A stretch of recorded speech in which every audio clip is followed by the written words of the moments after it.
Yeah, I thought some parts of that game were there was some pretty outstanding effort shown and some good character. I think as the performance goes, though, we're a group that sat in that shed afterwards knowing that we're not where we need to be. So, yep, we're really happy with the win, and it is a tough place to play. And yep, we've got a young group, but still, from a performance perspective, we weren't overly happy. Right.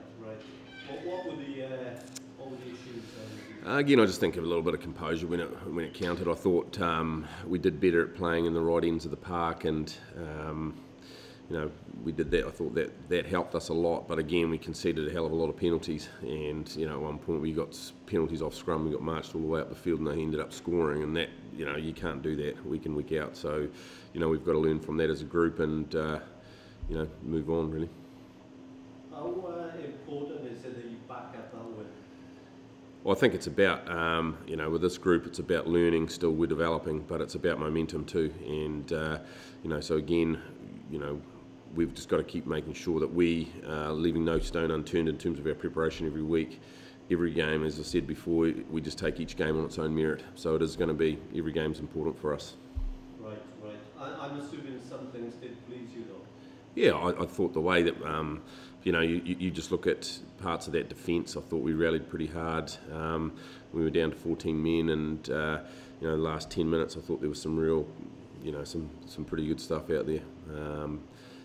Taking nothing away from Munster. I mean, to be fair, there's a lot of penalties in that game, and if we continue doing that, we're not going to win games. Yeah, you must have been pleased with your defence in that last 5 minutes that you put in about 30 odd times. Yeah, the boys really dug deep. And again, I think it's just really important that we just keep learning from. We didn't actually have to defend in parts of that 10 minutes. We pushed the envelope a couple of times, got a couple of penalties, which we probably we don't need to be doing. So we could have actually finished that game out a little bit easier than we did. And again, that's just learning as from a young group. With the scrum, how did you assess that? I thought there was some real inconsistencies around the scrum, but that is happening every week. And I think, from our perspective, we just got to look at what we control. And I think, we're guilty of not being balanced enough to be able to control some of the weight. I thought the front row worked really hard, and then I think we kind of got to a compromise in the end. But I think from a league perspective, there is a lot of resets in the scrum at the moment. We're still not consistent with exactly the interpretation each week. It seems to be different. So again, just from my perspective as a forwards coach, it's just we just focus on what we can control, and you're always going to get a couple of go against you at times. But I thought at the end of the day, we did okay in the end. How important is this half-back combination coming to the Ospreys of Bigger and Mac?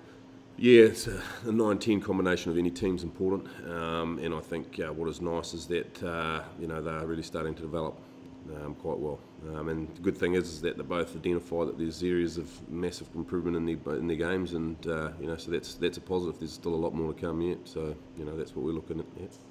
Have you thought ahead to the international window when the likelihood is those two will disappear to the Welsh squad? No. Chris, was that a breakthrough game for your Moldovan tight end?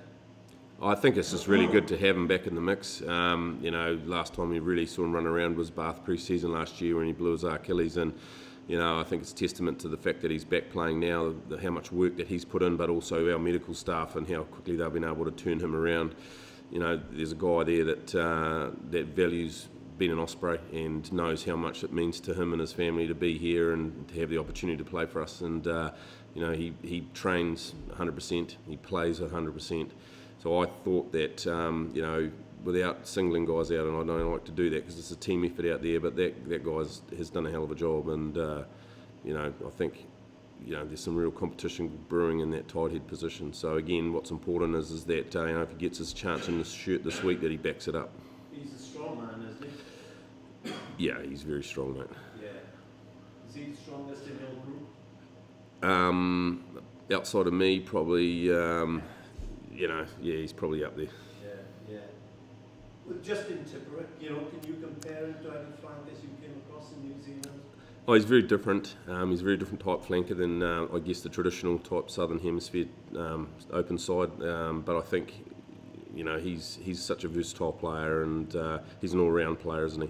And he's got skills. He could be a back, to be fair. So again, it was just awesome to see him back out there running around. It's just disappointing that he got injured when he did. He's almost a one-off, isn't he, just with his skill set? Yeah, he's definitely got a good skill set. Yeah. Is he okay for this week after the back? He's probably going to miss this week. There's no after effects in terms of his concussion or his head knock, whatever you want to call it. He's fine, but again, just as the regulations are with the head clashes there, he's going to miss the window. So again, putting him at the centre of things, it's the right thing for him to do. How does that exactly work? Because he wasn't concussed, he wasn't knocked out. So how does the protocol work in terms of he misses next week? Yeah, I'm not 100% clear on that. The medical guys will clear that up if you want to go and talk to them about it. But basically, he has to have a clear 24 hours before then he can start the process. And it's just because of the tight turnaround and that he's going to miss that window. When you look at your sort of selection options for this week, first forwards, you've gone with pretty much your core of the team. A lot of people have played 3, maybe 4 games. Given that you've got week after week rugby, when do you start to think about bringing other squad players in and freshening it up? It's an interesting question.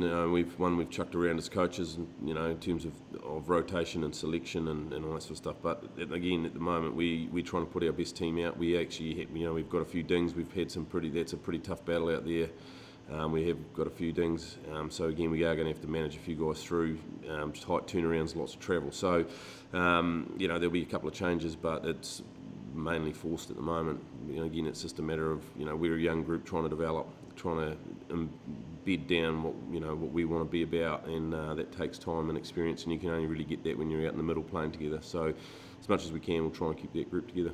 Apart from tips, is anybody else ruled out from the weekend? No, we're still not there yet, mate. So we've still got a couple of hours to go in terms of just trying to find out where a few guys are at. We have suffered a couple of dings though. So trained today, so which is really good. So again, we'll just see how we trained with me the forwards this morning. So we'll just see how he goes. Zebre have proved over the last year that they're a different side to the first season when they really struggled. Yeah.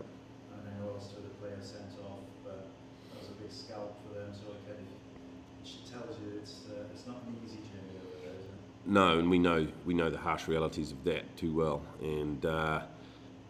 We've gone through and had a good look at them, and they, like you say, they are a different team, and they play well, and they play at you pretty hard, and they've got a good forward pack. They like to drive. They've got a good scrum. So,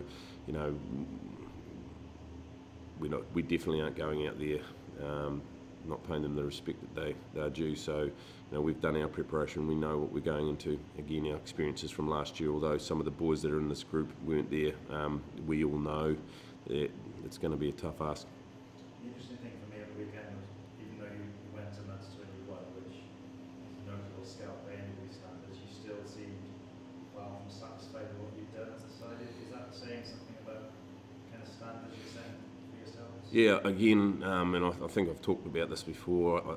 For us, it's about performance, and for us to truly be a force, we need to be better, and we had let ourselves down in some areas last week. I mean, we had a very, very high penalty count, and you just can't do that and want to be where we want to be. So there was some pleasing aspects of it, but from a performance perspective, we knew that we were a bit short of where we needed to be. When you looked at those penalties, how much of that is down to you or interpretation? Yeah. Or decisions you would question? Can you just summarise? It's about 60-40. So 60-40 stuff that was in our control. We pushed a few things that we probably didn't need to, particularly in that 10 minutes. Towards the end, maybe, I don't know. I mean, it's a hard thing though, isn't it? You want your players to get in there and compete, and it's pretty hard to tell them not to do it, but sometimes. So. Chris, you must be pleased that you paid a big replacement for Richard Hibbert coming through in Scott. Yeah, I thought Scott played well. Again, I just go back to his preparation for performance was really good last week. And again, what's going to be important for him is that he backs it up again this week. You know, if we end up selecting him, he's going to back that up. Is there any sense this week you've got a school to settle with Zebre? Yeah, I mean, you know, we've always, I'd be lying to you if we didn't have that. I've still got that taste in the back of my mouth. It was a hard one to swallow, mate. And, you know, that basically ended up ending our season, you know. So, but this group's different, and there's a lot of the guys that played aren't in this group, that played that game aren't here.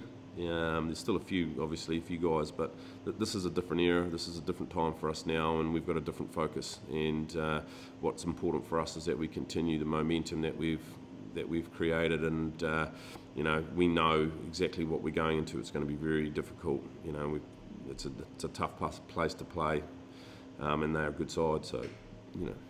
Josh, I think you're a stronger group now than May. Oh, we're just, yeah, I think in some ways we are. I think we're a lot clearer about what we stand for and what we're about, and what is important to us. You know, again, you look at the calibre of players that we've got versus what the team, you know, we've had in the past, and, you know, we're still developing, we're still very young, we've got lots of potential. When you go away to places like Munster and you pick up scalps like that, it's important then to back up the following. What happens next is most important, and I think that's going to be a big stern test for us this week. Scott Thompson followed the Munster coach afterwards, and he said, "You have to be now viewed as serious title contenders." Did you take that? You glad to hear that, or is it a bit of pain? Oh, mate, I don't. We're round 4, mate. I mean, if he's talking about winning a championship in round 4, I don't understand that personally. We, like I said to you, we're keeping our feet firmly on the ground, and you know, we've got a long season ahead of us. You know, we've got, like I say, we've got autumn internationals coming up. We've got, you know, there's lots of little things that could road bump. So we've just got to keep our head down and just keep working away. And you know, we'll be talking hopefully about playoffs when the time comes. But at the moment, we're nowhere near that. Are you feeling pressure more because you're defending that number 1 spot as opposed to chasing it? Not at all. Table goes up and down every year. You know, every week changes. You know, we know that you know, there's going to be some times when we're not going to get the results that we want, and we know that, you know, it's not always going to be plain sailing. But what's important for us is that we just keep trying to bank that performance and keep preparing to win every week. You know, and if we do that consistently well, then, you know, hopefully the results will take care of themselves. You're not going to get it on your terms every week, so we've just got to keep working away. I think last time you won 5 from 5, you went on to win the league. Is that the ambition? We definitely want to be in the playoffs, but we are only taking one game at a time. And you know, history is a great thing, but to this group, it doesn't matter because we're so young. So, you know, we know what we're about. We know what's important to us. We know what we have to do week in, week out. We get those things right, then we're competitive. If we don't, then we're not. So it's as simple as that, really. And the importance of Jeff Hassler signing another 3-year deal with the squad. Yeah. That's a big boost. I think it's great. I think it's great for Jeff. It's definitely good for Ospreys. He's becoming a, a big. The supporters sort of love him, so it's good for him. He's playing well. He's developing well. Again, another young guy that's got a lot to learn. And but it's just great to have kids like that on board that want to be here, that really enjoy playing and prize the jersey and love being out there. So that's what we want. We want people that want to be here. Rugby. Yeah, definitely. You know, and there's some real positives around that. But yeah, again, it's also, you know, he hasn't played a whole lot of rugby, so he's still got a lot of learning to do as well. So, but I think anything that's different is always good. So, you know, it's diversity within the group and brings out different things.